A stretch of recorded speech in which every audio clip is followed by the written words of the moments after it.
अस्सलाम वालेकुम। 10th class federal board chapter number 6 जिसका नाम साल्ट है, इसका लेक्चर नंबर 2 पार्ट नंबर 1। क्योंकि हमारे पास यहाँ टोटल मेरे ख्याल से 4 पार्ट्स बनेंगे इस पूरे टॉपिक के। आज हम सीखेंगे कि सॉल्युबल साल्ट की प्रिपरेशन कैसे की जाती है, इनकी सेपरेशन कैसे की जाती है और इनकी प्यूरिफिकेशन कैसे की जाती है।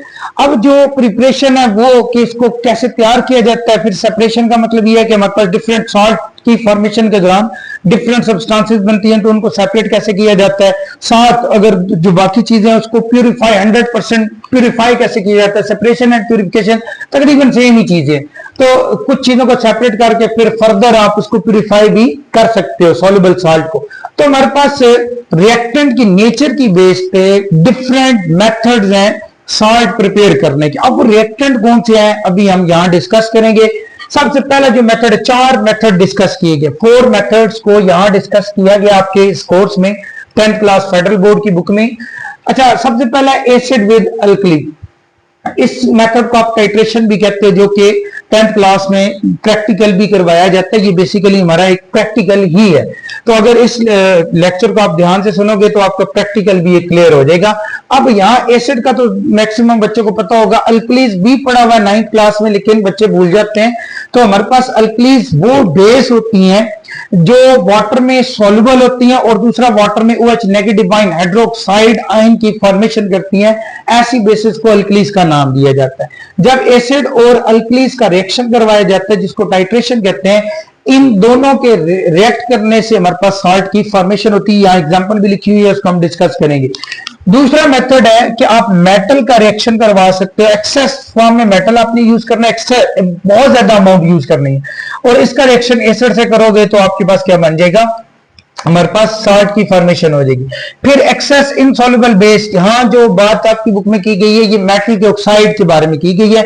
मेटल के ऑक्साइड बेसिक इन नेचर होते हैं, तो आप मेटल के ऑक्साइड का रिएक्शन भी करके साल्ट की फॉर्मेशन कर सकते हो with acid. Acid and insoluble base जो कि मेटल के हाइड्रोक्साइड है उनके साथ रिएक्शन करके भी साल्ट की फॉर्मेशन करोगे। ये तीनों खैर मेथड हमने बाद में पढ़ने, इनको डिटेल में बाद में देखेंगे। एक्सेस इनसॉल्युबल कार्बोनेट्स, तो कार्बोनेट्स का रिएक्शन भी एसिड से करके आप साल्ट की फॉर्मेशन कर सकते हो। तो ये 4 मेथड है। सबसे पहले जो आज हमने डिस्कस करना है वो है एसिड विद अल्कलीज, जिसको हम टाइट्रेशन कहते हैं। तो सबसे पहला मेथड ये हम यहां डिस्कस करेंगे, preparation bye titration acid and alkalis का रिएक्शन। अच्छा, जैसे एक एग्जांपल हमने डिस्कस किया कि NaCl की फॉर्मेशन प्रिपरेशन की जा सकती है, क्योंकि यहां प्रिपरेशन हम पढ़ रहे हैं HCl और सोडियम हाइड्रोक्साइड के दरमियान। अब ये आपके पास है एक एसिड, HCl क्या चीज है, एसिड, और NaOH क्या चीज है, बेस। एसिड और बेस दोनों का रिएक्ट करवाएंगे और किसके थ्रू टाइट्रेशन। टाइट्रेशन क्या चीज है अभी हम डिस्कस करेंगे। इन दोनों का रिएक्शन जब आप करोगे तो आपके पास NaCl साल्ट की फॉर्मेशन होगी। ये पहले लेक्चर में भी हमने डिस्कस किया कि एसिड का आपके पास एनाइन वाला पार्ट और बेस का कैटाइन पार्ट, ये दोनों रिएक्ट करते हैं, कंबाइन होते हैं इलेक्ट्रोस्टैटिक फोर्स ऑफ अट्रैक्शन की वजह से। तो ये मेरे पास साल्ट की फॉर्मेशन होगी विद वाटर। अच्छा, अब जो टाइट्रेशन के लिए NaCl और HCl के रिएक्ट करवाने के लिए टाइट्रेशन के लिए हमारे पास जो मटेरियल रिक्वायर्ड है, ये इक्विपमेंट रिक्वायर्ड है, उसके बाद जो केमिकल रिक्वायर्ड है वो मैंने यहां मेंशन किए हैं। हमें चाहिए डिल्यूट सॉल्यूशन HCl का और सोडियम हाइड्रोक्साइड का, दोनों सॉल्यूशन हमें चाहिए। फिनाफ्थलीन इंडिकेटर, अब फिनाफ्थलीन एज ए इंडिकेटर के तौर पे चाहिए। इंडिकेटर ऐसी चीजें होती हैं जो बेसिकली अपना कलर चेंज करती हैं एसिड और base, acetic medium and basic medium में। मतलब अगर एसिटिक मीडियम है तो इनका कलर कुछ और होगा, बेसिक मीडियम में कलर कुछ और होगा। फिर ब्यूरेट है, ब्यूरेट, और ये मैं यहां मेंशन करूंगा कि कौन कौन सी चीज ब्यूरेट है, कुछ बच्चों को नहीं पता होगा तो यहां उनको समझ आ जाएगी। पिपेट, पिपेट क्या चीज है ये भी डिस्कस करेंगे। कॉनिकल फ्लास्क है, फनल है, एवापोरेटिंग डिस्ट है, उसके बाद ब्यूरेट स्टैंड है, इस ब्यूरेट को पकड़ने के लिए ट्राइपॉड स्टैंड है, और हीटिंग सोर्स है। ये सारी चीजें यहां मैंने मेंशन की हुई है। तो अब जरा प्रोसीजर पे आते हैं और प्रोसीजर में पहले डायग्राम को डिस्कस करते हैं। जो बातें मैं यहां बताऊंगा उसी को हम शॉर्ट फॉर्म में इस तरह से लिखेंगे, और ये आपकी बुक में सारा कुछ लिखा हुआ है, सिर्फ एक्सप्लेन करना है। डायग्राम आपकी बुक में नहीं बनी हुई, सिर्फ मैंने डायग्राम इसलिए बनाई है कि मेरे ख्याल में बच्चों को इस तरह से सही तरीके से समझ आ सकता है। अब सबसे पहले देखो, ये मेरे पास एक स्टैंड है, जिसको मैंने क्या नाम दिया, ब्यूरेट स्टैंड। यहां इसको ना मैं अंडरलाइन भी कर लेता हूं, ब्यूरेट स्टैंड हमारा हो गया। उसके बाद हमारे पास है ये ब्यूरेट है, ये जो आपको ये ग्लास की बनी नजर आ रही है, और इस पे यहां हमारे पास वॉल्यूम को मेजर करने के लिए निशान भी होते हैं कि कितना वॉल्यूम यूज हुआ है, यहां से आप कैलकुलेट कर सकते हो। ठीक है, तो ये मेरे पास क्या चीज है, ब्यूरेट। ये ब्यूरेट भी होगी हमारे पास। उसके बाद ये फनल है। ठीक है, फनल के थ्रू आप यहां से क्या ऐड करोगे, इसके अंदर ब्यूरेट के अंदर आप ऐड करोगे बेस, जो कि हमारे पास क्या है, NaOH बेस को आप ब्यूरेट के अंदर ऐड करोगे थ्रू फनल। और ये जो फ्लास्क है इसके अंदर आपके पास कोनिकल फ्लास्क इसको कहते हैं, इसके अंदर हमने HCl ऐड किया हुआ। तो अब देखो आप, हमारे पास फनल, ये भी मैंने बता दी फनल ये है। ठीक है, उसके बाद कोनिकल फ्लास्क के बारे में भी मैंने बता दिया। अब रहेगी पिपेट और ये फिनाफ्थलीन इंडिकेटर, ट्राइपॉड स्टैंड। ये ट्राइपॉड स्टैंड है बेसिकली, ये भी यहां मैंने ड्रा नहीं किया। ये जो फ्लास्क है कोनिकल फ्लास्क, इसको इस स्टैंड के ऊपर रखा जाता है, नीचे से कोई भी आग वगैरह लगा के हम इसको हीट कर सकते हैं।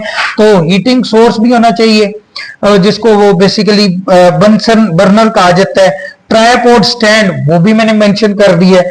अब इवेपोरेटिंग डिस्क रह गई, इसको सबसे एंड पे डिस्कस करेंगे। पिपेट भी आ जाते हैं।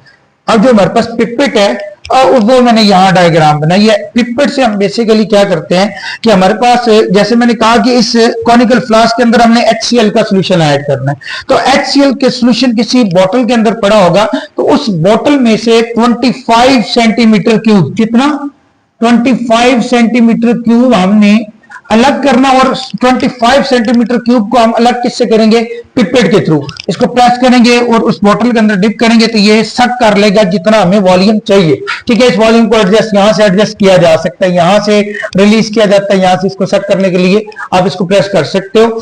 तो हमारे पास इसके ये पिपेट है। पिपेट का काम ये है कि बोतल होगी हमारे पास HCl की या किसी भी चीज की, उसमें से 10 ml लेना है, 25 ml लेना है, वो आप सेपरेट करके इस जो कॉनिकल फ्लास्क है उसके अंदर आप ऐड करोगे। तो हमारे पास पिपेट का भी फंक्शन मैंने बता दिया है, या इसकी जगह आप वो ड्रॉपर भी यूज कर सकते हो। पिपेट भी हो गया। अच्छा, उसके बाद फिनाफ्थलीन इंडिकेटर, इस पे आ जाते हैं। अब जो एसिड है या यहां जो फ्लास्क के अंदर जो भी चीज हम ऐड करते हैं, इसमें फ्यू ड्रॉप्स, 2 और 3 ड्रॉप्स ऑफ इंडिकेटर हम यूज करते हैं। अब इंडिकेटर कोई भी हो सकता है, यहां जो हमने इंडिकेटर यूज किया उसका नाम है फिनाफ्थलीन इंडिकेटर। अब एसिड है, एसिड के अंदर 2 से 3 ड्रॉप आपने ऐड कर देने हैं फिनाफ्थलीन के, जो कि हमें कलर चेंज बताएगा, एंड पॉइंट बताएगा कि कब आपने यहां से बेस को इसके अंदर गिरने से रोकना है। ये चीज हमें कौन बताएगा, फिनाफ्थलीन इंडिकेटर। तो एसिड के अंदर जब आप 2 से 3 ड्रॉप ऐड करोगे, एसिड का भी कलर कोई नहीं होगा, लेकिन 2 से 3 ड्रॉप ऐड करने के बाद किसके, फिनाफ्थलीन के, इसका कलर एज इट कलरलेस ही रहेगा। अब यहां हमारे पास क्या चीज है, बेस। तो यहां मैंने एसिड ऐड किया, यहां मैंने बेस ऐड की। अब ये बात भी मैंने लिख दी है, dilute solution of HCl and sodium hydroxide. ये दोनों चीजें भी मैंने मेंशन कर दिया। अगर आप इसको देखो, ये सारी चीजें मैंने यहां मेंशन की हुई है। अब ये जो फनल है, इसके थ्रू आप यहां ऊपर से क्या ऐड करोगे, सोडियम हाइड्रोक्साइड का जो गिवन सॉल्यूशन होगा वो आप ऐड करोगे। या इसका निशान होता है 0 तक, सपोज दैट यहां पे है, ये यहां पे जहां पे भी निशान है वहां तक इसको फिल कर लेना। और ये इसकी टैब है जहां से आप इसको कंट्रोल कर सकते हो। इसको फॉर एग्जांपल नीचे बेस को भी फिलहाल रोकना है आपने कि वो गिरे नहीं, तो यहां से इसको रोक के इसको पहले वॉशिंग इसकी करके साफ करके उसके बाद आपने इसमें क्या ऐड कर देना है, सोडियम हाइड्रोक्साइड का जो गिवन सॉल्यूशन है वो ऐड कर देना है। ये फिल हो जाएगा। अब हम क्या करेंगे, अब हम रिएक्शन को स्टार्ट करेंगे। ये फनल उतार के साइड पे रख लेंगे। इसका काम यह है, क्योंकि ये बहुत बारीक होती है, तो हमें सोडियम हाइड्रोक्साइड इसके अंदर इजिली आ जाए, इसके अंदर ब्यूरेट के अंदर ऐड करने के लिए आप फनल को यूज करते हो। और ये आपके पास स्टैंड है और जिसने इस ब्यूरेट को पकड़ा हुआ है। अच्छा, जब आप इसमें NaOH ऐड करोगे तो आप इसको ओपन करोगे यहां से, तो ड्रॉप्स की फॉर्म में आपने नीचे गिरने देना है, किसको, सोडियम हाइड्रोक्साइड को। और साथ साथ इस कॉनिकल फ्लास्क को आपने शेक करते रहना है, स्पिरलिंग करते रहना है। क्या करते रहना है, स्वेलिंग होता है, इसको इस तरह से घुमाते रहना ताकि जो ऊपर से सोडियम हाइड्रोक्साइड इस एसिड के अंदर गिरे जिसके अंदर फिनाफ्थलीन है, तो और ये प्रॉपर से मिक्स हो। एक ये भी तरीका, या इसके अंदर आप ना मैग्नेटिक स्टीयर रख देते हो, या वो हॉट प्लेट के ऊपर आप रख दो, तो ये कंटिन्यूसली घूमता रहता है और सोडियम हाइड्रोक्साइड और HCl प्रॉपर रिएक्ट कर जाते हैं। अच्छा, जब आपने ऊपर से बेस ऑन आते रहने देना, कब तक आते रहने देना है? जब तक यहां जो सॉल्यूशन होगा जिसका पहले कोई कलर नहीं था वो क्या हो जाए, लाइट पिंक उसका कलर शो ना हो जाए, तब तक आपने बेस को ऐड यहां करते रहना है। जैसे इसके अंदर कलर लाइट पिंक होगा, यहां से आपने इसको बंद कर देना है ताकि सोडियम हाइड्रोक्साइड यहां नीचे ना गिरे। अब पहले फॉर एग्जांपल यहां तक 0 पे था, तो यहां से हमें पता चला कि 24 सेंटीमीटर क्यूब सपोज दैट मेरे पास सोडियम हाइड्रोक्साइड के यूज हुए हैं। इसके अंदर आपने कितना ऐड किया हुआ था? 25 सेंटीमीटर क्यूब। और ये हमारा एंड पॉइंट होगा जब यहां नीचे कलर चेंज होगा ना, कलर चेंज को आप क्या नाम देते हो? एंड पॉइंट का।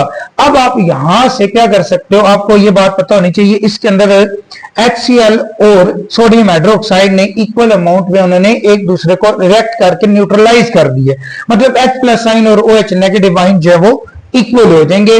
अब इसके अंदर हमारे पास रिएक्शन क्या हुआ?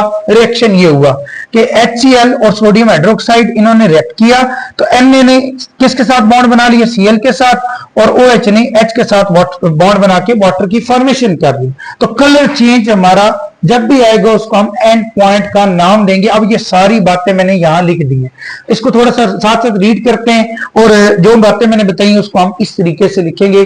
Major exactly 25 centimetre cube of HCl measure करना है यूजिंग अ पिपेट। इसको यूज करके अब ये ड्रॉपर का काम करता है बेसिकली, तो इसकी हेल्प से आपने HCl का 25 सेंटीमीटर क्यूब वॉल्यूम ले लेना है और इसको ट्रांसफर किसके अंदर करना है? कोनिकल फ्लास्क के अंदर। ये हमारे पास कोनिकल फ्लास्क एक बोतल है, इसके अंदर आपने 25 सेंटीमीटर क्यूब आपने HCl को ऐड कर देना है। फिर इससे अगला काम क्या करना है? 2 से 3 ड्रॉप इंडिकेटर के ऐड करने, add a few drops. Normally हम 2 से 3 ड्रॉप, फ्यू का मतलब 2 से 3 ड्रॉप ऐड करने हैं फिनाफ्थलीन के, जो कि हमारा इंडिकेटर का काम करता है। और इंडिकेटर वैसे बोलते हैं इशारे को, तो ये हमें इशारा देगा, इंडिकेट करेगा कि कब आपने यहां से बेस को इसके अंदर गिरने से रोकना है। ठीक है, तो सेकंड पॉइंट में क्या लिखा हुआ है? आपने फिनाफ्थलीन इंडिकेटर को ऐड करना है। अच्छा, fill a burette with sodium hydroxide solution. NaOH का जो सोल्यूशन होगा इस ब्यूरेट के अंदर हम फिल करेंगे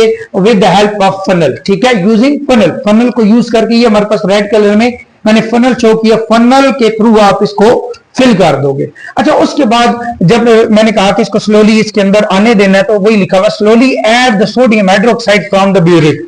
इस ब्यूरेट से सोडियम हाइड्रोक्साइड को इसके अंदर आपने ऐड करना है। फिर to the HCl in the conical flask. जो कोनिकल फ्लास्क में HCl है उसके अंदर आपने सोडियम हाइड्रोक्साइड को ऐड किया।